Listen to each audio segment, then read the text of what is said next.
Hi, my name's Eleanor Evans. I felt that storytelling was the best way to bring all the issues of climate change to life, and I've introduced lots of innovative ideas. I hope you enjoy watching this version.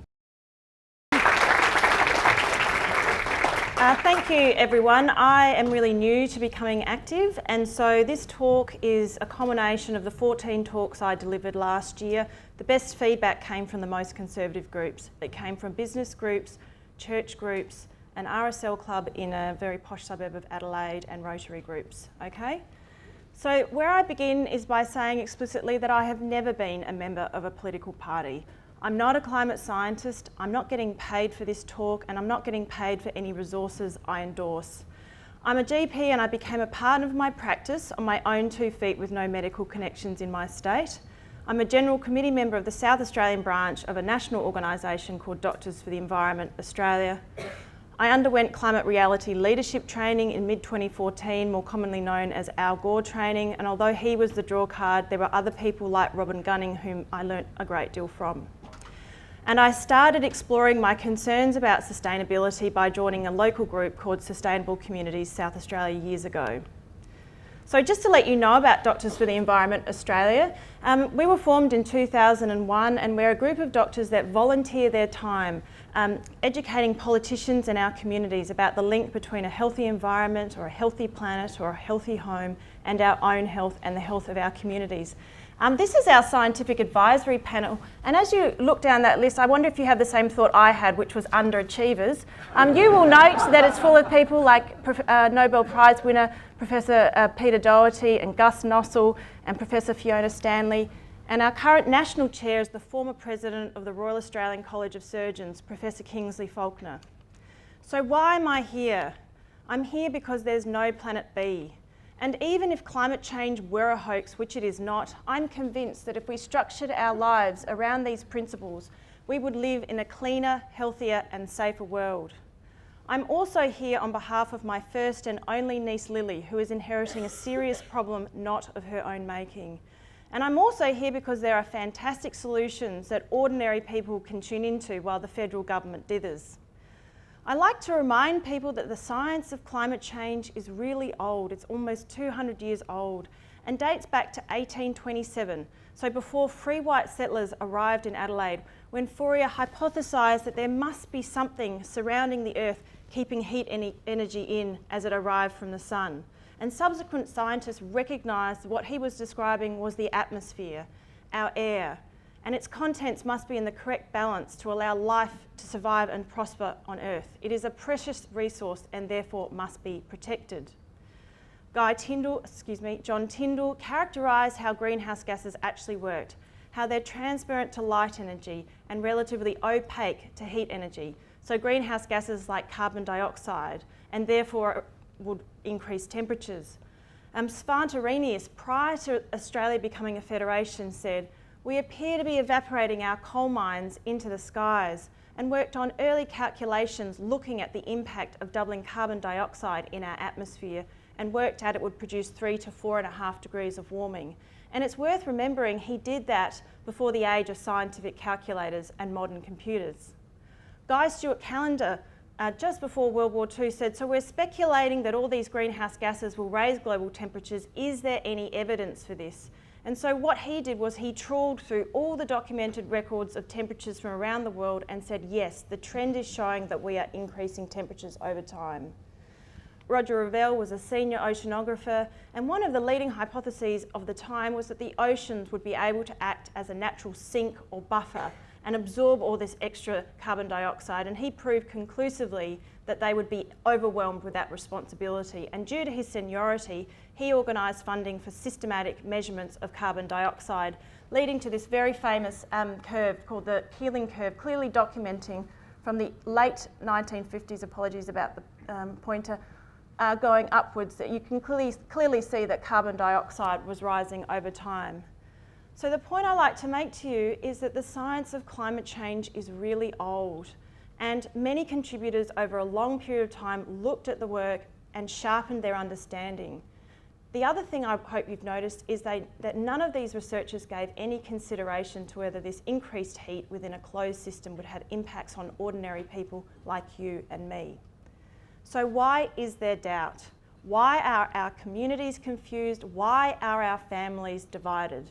So if you don't remember anything else from my talk and you only remember this book, Merchants of Doubt, I feel I will have succeeded. So Merchants of Doubt is co-written by Harvard professor Naomi Oreskes. And so what does this book document? In late 1953, the four major tobacco companies of the day recognised that a consensus was emerging in the medical literature that smoking caused lung cancer, which shouldn't be news to anybody in this room. Acutely aware of the impact that would have on its profits, the four tobacco companies formed a council with two objectives. One, to look at every other conceivable cause of lung cancer, and two, to hire a PR firm to trumpet the results of that research.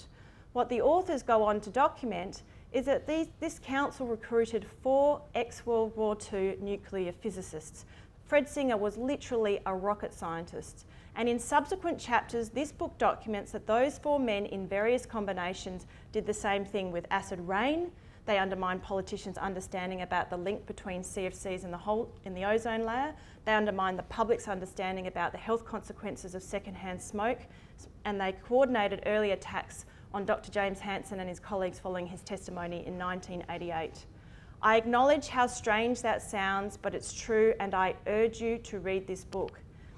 As you look at my copy of this book, what I'd like to tell you is I've never marked a book in my life. And the only way I could express my distress as I read what happened was to mark every single act of bastardry I came across, and clearly there were quite a few. To give you another example of how powerful this book is, my father is a Yale-trained rocket scientist who applied his expertise to head the research in the submarines project in South Australia, and for his own reasons he was difficult in family conversations. After reading this book, he went from being difficult to saying certain prominent climate change skeptics in the Australian media need to be sent to jail. Challenging books aren't everybody's cup of tea, but it's been made into a fantastic film with a good lift at the end of it. So if hard books are not your cup of tea, watch the film. And maybe you don't want to listen to me, but I spoke to Dr. Carl after a recent panel discussion with Naomi Oreskes where he independently endorsed her book, and he decided to retweet my recommendation to his 294,000 followers. Okay, so when did we know? We knew in 1988 when Dr. James Hansen delivered testimony to the US Congress that he was 99% certain that humans were influencing the climate. And in interviews with prestigious journals like the New York Times, the ordinary person in him said it's time to stop waffling so much and say the greenhouse effect is here. In response to Dr. James Hansen's testimony, the Intergovernmental Panel on Climate Change was formed. They've done further analyses of the patterns in climate change and have attempted to advise policymakers about what to do about it. It's a very complicated document. The fifth report was released late 2014. This is my summary of its findings. Is the planet warming? Yes. Is it us? Yes. Does it have consequences? Yes. Are there solutions? Now I have a lot of science slides to answer any particular details of the science, but I really think it's important to understand the implications of climate change. And so it's important to understand that as we shift stored carbon in the form of coal, oil and natural gas, and we burn it to produce energy, it combines with oxygen in our air to produce carbon dioxide, which has the effect of being heat trapping and is responsible for raising global temperatures. We've raised global temperatures by just shy of 1 degree, and brilliant people are telling us if we don't decarbonise our economy by the end of the century, we will increase global temperatures by 4 to 6 degrees. So let's really understand what that means. So it turns out that it's somebody's job, I do apologise, we'll have to focus on the yellow graph to the left-hand side. It turns out that it's somebody's job to document temperatures. And as you document temperatures in a given year, and it's even more obvious in a given decade, you find you have this, what we call a bell-shaped curve of distribution of temperatures. And this is true for a variety of things like height and weight per age. And what ends up happening is that you end up identifying a most frequent value at the very top. There's a little circle, and around that most frequent value you can clearly see you've got reducing proportions of temperatures above and below that most common value. Around that most common value you then define a proportion of weather as cold, and then you define a proportion of weather as being hot. So a shift of temperature from 13 to 14 degrees doesn't sound like much, but it means you shift the whole curve to the right, and immediately you can see you have a far more proportion of cold, a much larger proportion of hot, and you've now introduced a new category of hot. Okay? So let's be conservative like a scientist and assume we're only going to shift that curve to the right by 4 degrees. So, 13 to 14, 14 to 15, 15 to 16, 16 to 17. You can immediately see that you have no cold weather to buffer increasing proportions of hot, very hot. What on earth was that hot? How on earth did we survive that hot and catastrophically hot weather?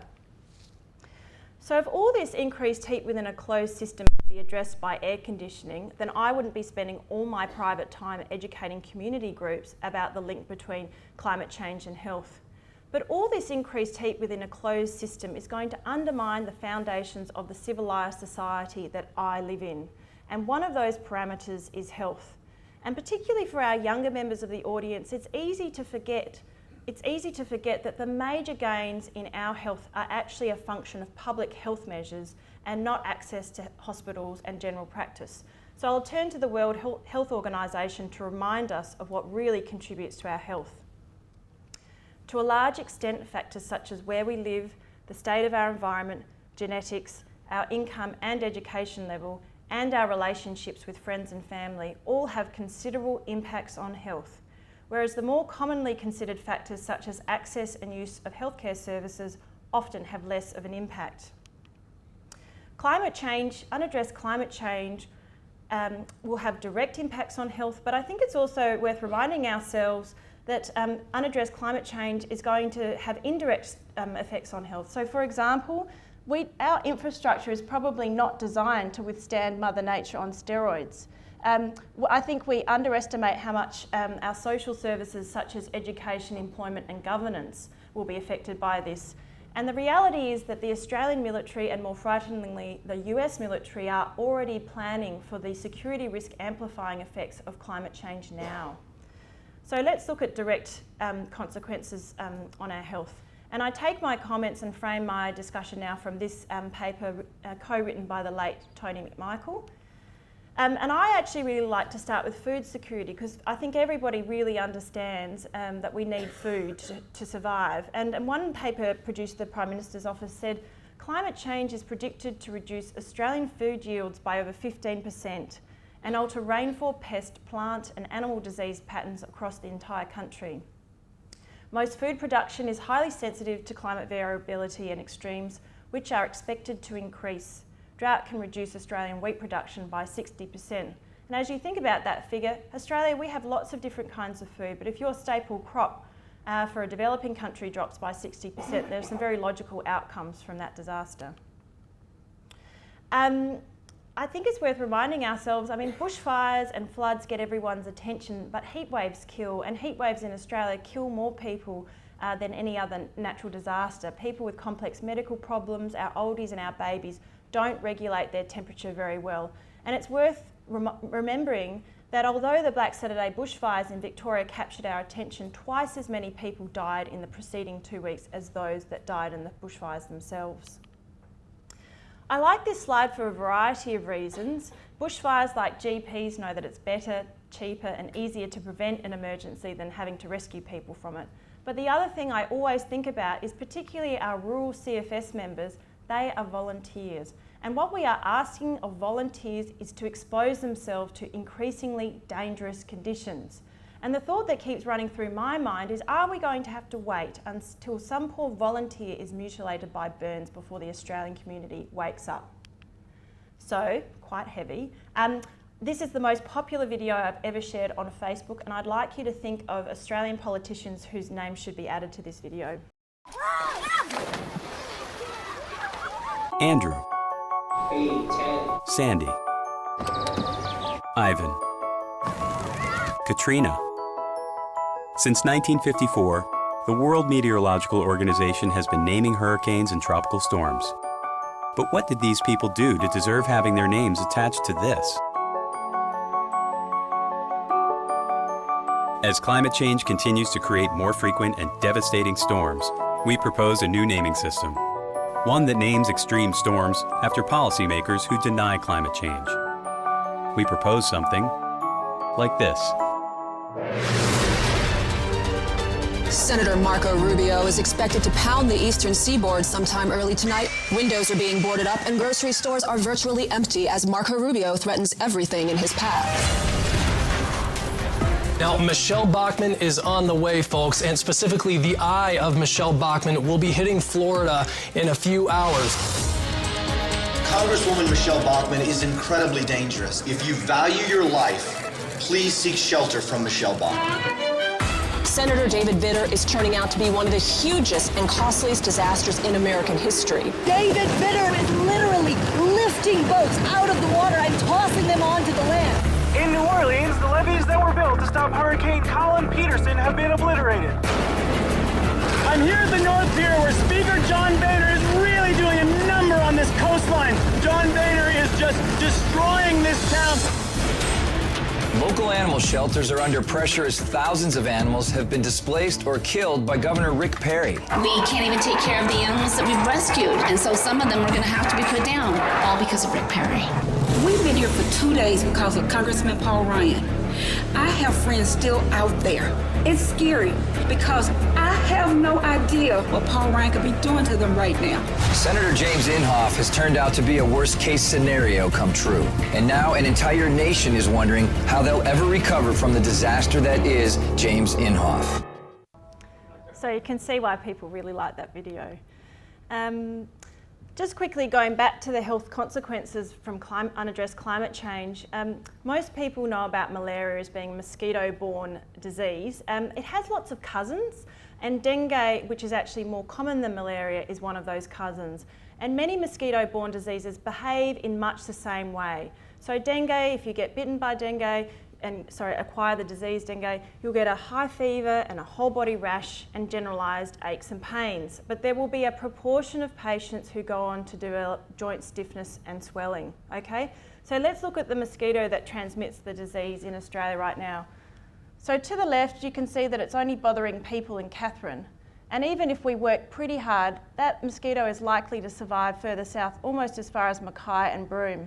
But if we don't do anything, that mosquito is heading as far south as Carnarvon and Rockhampton.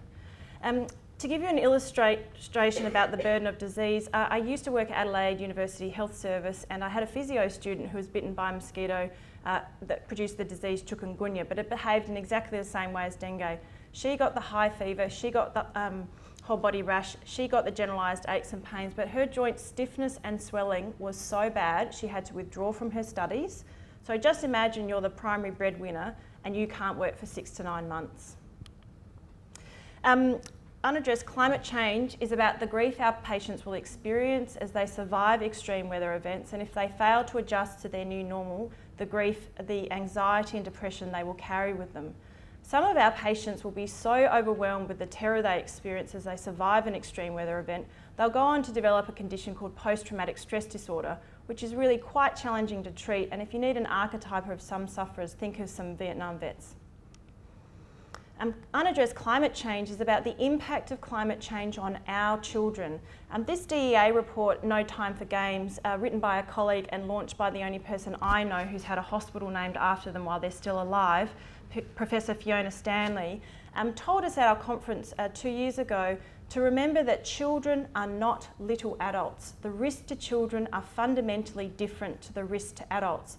And in her introduction of this report that collates it looked at all the different outcomes for children following bushfires, following floods, following heat waves, and looked at their increased rates of hospitalisation, their increased rates of asthma, the increased rates of post-traumatic stress disorder in children who survived the Canberra bushfires.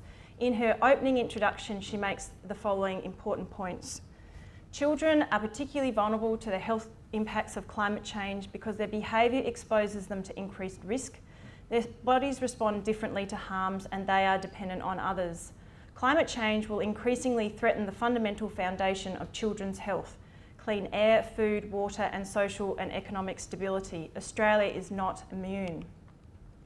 They can have a lifetime of exposure to potential harms, and the other point she made at our conference is that the earlier the insult, the greater the potential impact on the child. And prevention of climate change is essential and urgent, for there is no cure. So the same kinds of brilliant minds who could get man on the moon have done the sums, and they are telling us it is the critical decade for action. They are telling us that we have to decarbonise our economy by the end of the decade if we are to avoid a 4 to 6 degree hotter world or warmer world for my niece Lily. Now, I don't care if the cynic in you says 2020 is very convenient, but if the real goal is 2019, or if we have to get it done by 2022 or 2025, I don't care. These authors are trying to let us know that the window for action is narrow.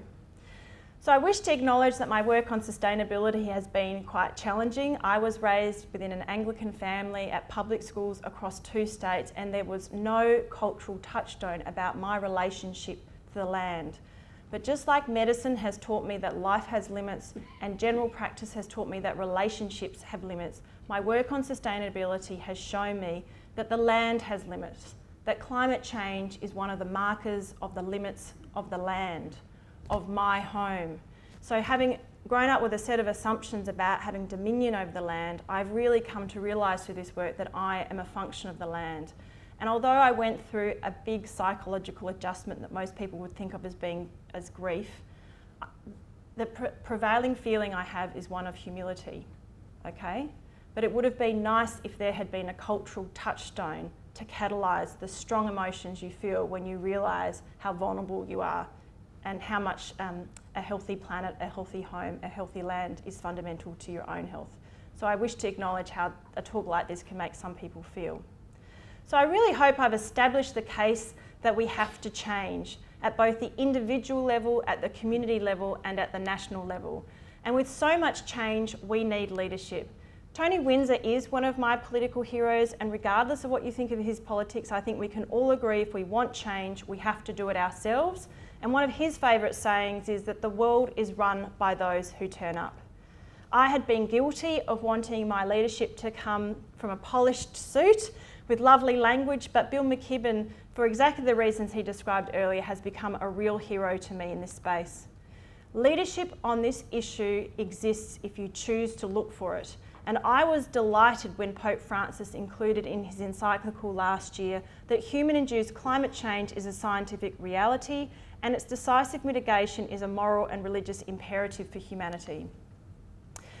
Brian Auer, who's a brain surgeon and the current president of the AMA, said we are, in response to a very large Australian paper last year, we are well beyond debating whether climate change is real, and the political debate has done a lot of damage. We need to focus on the health consequences so that we warn Australians of those health consequences. Now, anyone who's seen Dr. James Hansen speak could hardly accuse him of being a left-wing radical. He is a quietly spoken man. But for almost 30 years, Dr. James Hansen has tried through the correct and proper pathways to get the international community to act on climate change and has failed. And out of sheer desperation, he has found himself and put himself in a position where he's been arrested 4 times at tar sands developments in North America. Now, I don't like attending protests, and the thought of being arrested makes me feel sick, but as I look at those 4 photos, I think about what it would take for my dad, another quiet, shy, hardworking man, to get himself arrested, and it would be desperation. So I encourage you to tune into where you feel the leadership is. It doesn't look like something, it's where you feel that it is. And I think as we do this work, we have to have a very clear vision of where we're headed, and I think this is a vision worth working towards. And before we get truly depressed, we need to remind ourselves technology is not the whole solution, but it is a big part of the solution. And if you look at the evolution of the mobile phone in 30 years, we've gone from bricks and now we have supercomputers in our pockets. I think of the solutions as big things the federal government are responsible for and the little things that ordinary citizens are responsible for. Our federal government must continue to invest in the renewable energy sector. I wish the federal government would at least reduce, if not remove, subsidies to the fossil fuel industry, which are estimated in the billions per year, and we need an effective price on carbon. And I'll talk in more detail about the little things such as divestment. Only one comment about the big things. Ross Garnaut is a conservative economist, and he is highly critical of the federal Liberals' direct action policy. He says it's the most expensive, least effective way to reduce carbon, and supports either a fixed price on carbon, labelled a carbon tax by Tony Abbott, or an emissions trading scheme.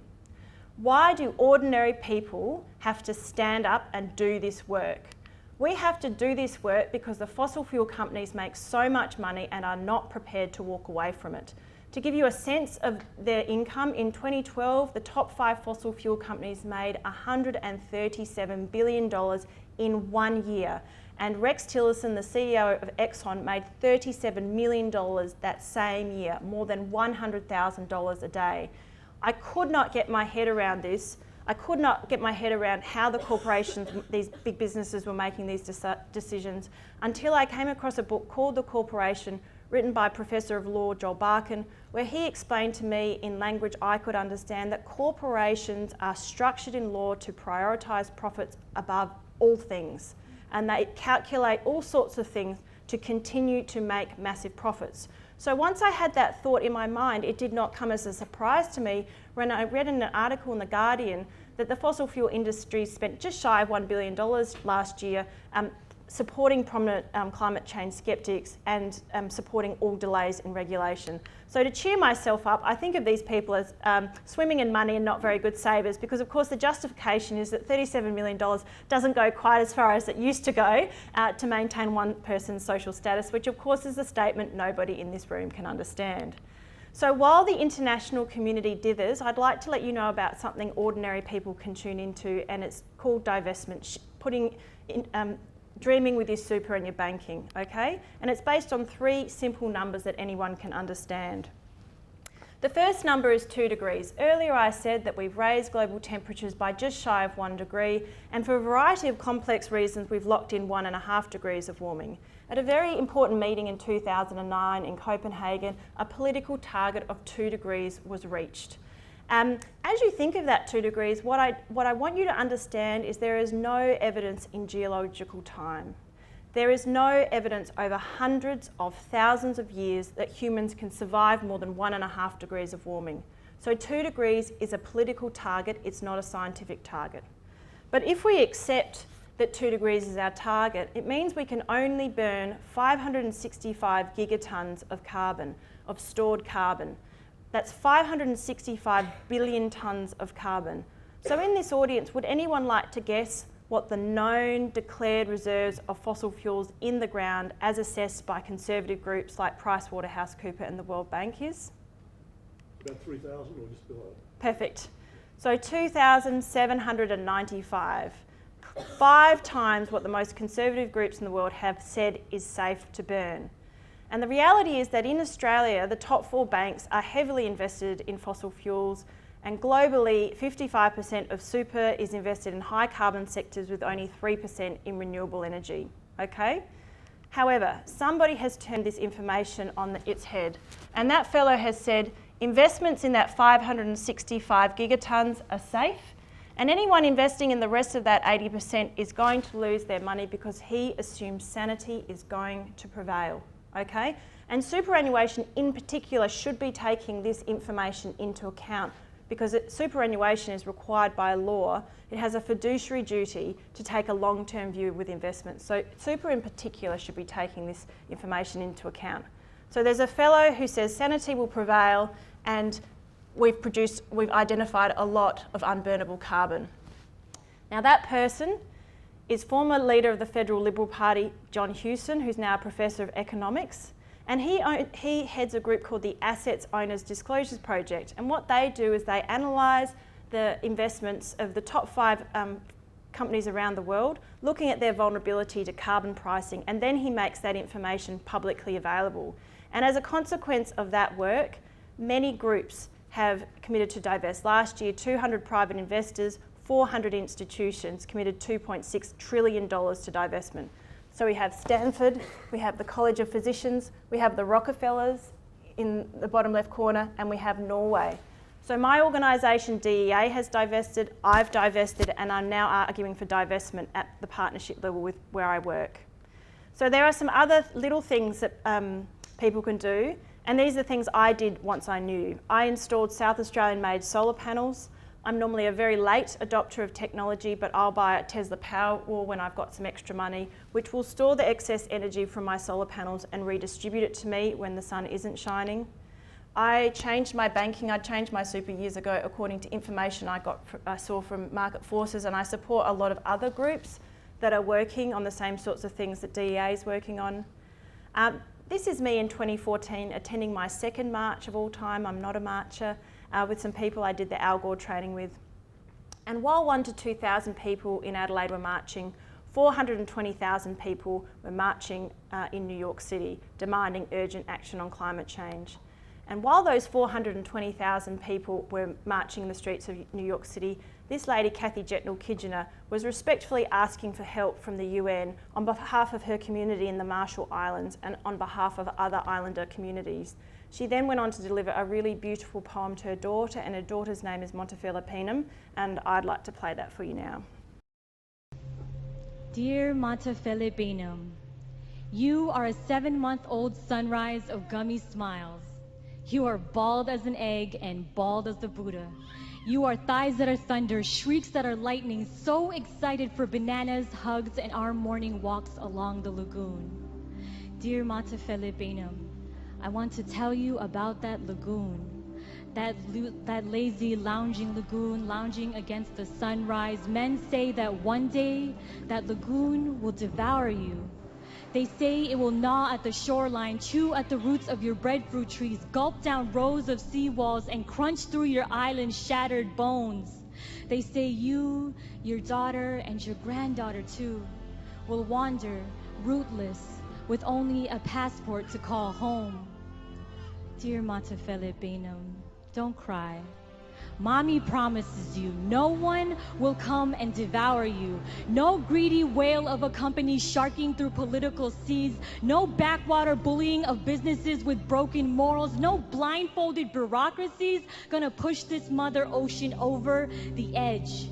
No one's drowning, baby. No one's moving. No one's losing their homeland. No one's becoming a climate change refugee. Or should I say, no one else. To the Carteret Islanders of Papua New Guinea and to the Taro Islanders of Fiji, I take this moment to apologize to you. We are drawing the line here because we, baby, are going to fight. Your mommy, daddy, boo-boo, Jima, your country, and your president too, we will all fight. And even though there are those hidden behind platinum titles who like to pretend that we don't exist, who like to pretend that the Marshall Islands, Tuvalu, Kiribati, Maldives, Typhoon Haiyan in the Philippines, floods of Algeria, Colombia, Pakistan, and all the hurricanes, earthquakes, and tidal waves didn't exist. Still, there are those who see us, hands reaching out, fists raising up, banners unfurling, megaphones booming, and we are canoes blocking coast ships. We are the radiance of solar villages. We are the fresh, clean soil of the farmers past. We are teenagers blooming petitions. We are families biking, recycling, reusing, engineers building, dreaming, designing, artists painting, dancing, writing, and we are spreading the word. And there are thousands out on the streets marching hand in hand, chanting for change now. And they're marching for you, baby. They're marching for us because we deserve to do more than just survive. We deserve to thrive. Dear Montefella Peenham, you are eyes heavy with drowsy weight. So just close those eyes and sleep in peace because we won't let you down. You'll see.